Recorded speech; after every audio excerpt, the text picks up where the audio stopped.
How do you personally define the term classic rock? To me, classic rock is everything that I kind of grew up with. And I guess it would stop for me by the time maybe I joined Kiss or something like that, because in some ways it feels like it was just rock and roll was passed on to new generations, and you can define each decade a bit. There's of course the British invasion. In the 70s, things really evolved quite a bit, and I still think that's very much classic rock too. But by the 80s, you get into like maybe the hair metal bands, okay, which would I say that Def Leppard and Kiss are classic rock? I could, okay, but not the same when I've experienced seeing Hendrix at the Garden as a teenager. If you're a fan of classic cars, there's probably a cutoff point, okay, and you've heard that term probably, and I do think that music seems to always write its own rules, though, and seems to always follow paths that no one can ever predict. Okay, so that band that changed the 90s, let's say like Nirvana, maybe to some people, that's classic rock already, because it's been so many years. Mm-hmm. Seems odd to me. Yeah. Okay, but maybe not odd to someone else.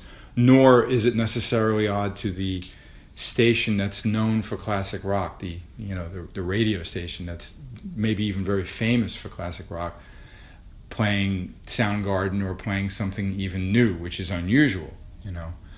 One of the local Los Angeles stations actually recently gave the show in the afternoon over to one of the punk guys, Jonesy's jukebox, and I hear him play some amazing things, some stuff I forgot, some stuff I love, obviously some more things that I don't know. But just to think, the concept, I was like I was actually really happy, because they broke the rule of some formula of radio programming, okay, mm-hmm. and went with a show where the guy's going to play what he wants, interview who he wants, bring in people. I think that was good, which is, again, just ways that I think the music business plays by its own rules, always. Where I really doubt if you had an amazing 1990s Corvette that would be considered a classic, okay, to the car people.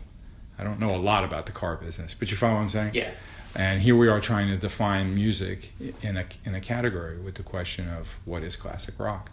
So I think it's going to be different for a lot of people, but for me, probably the cutoff is going to be by the time maybe disco happened, I'm done with it.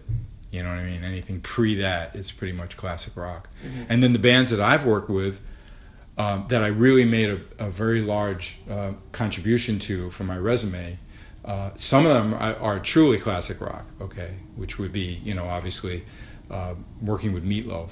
Certainly Kiss is, that's, I don't know how do you want to categorize. I think Kiss breaks all the rules anyways, mm-hmm. as a musical band with such an incredible, unique history, But Grand Funk, obviously, which has been my gig now for all these years, much longer even than Kiss, and the 17th year of me performing with them now, since the end of 99, 2000. They're clearly classic rock. So when I meet somebody on the plane, and I fly a lot, and they say, oh, you look like a musician, who you play with, I say, Grand Funk Railroad. Most of the time they've heard of it, or they know a song by the band. But lots of times, if I just want to generalize it, because I don't have the time, I'll just say, I play with a classic rock band, Sometimes I refer to it as like a heritage rock band, or whatever. And they kind of know then that that's somebody that was famous, in the past, but that music is still very valid in so many places. I would like to define classic rock more by an era. I know in my mind it's easier to say that Nirvana is not classic rock, okay? Even though I'm not changing the channel when it comes on, I like them, you get what I mean?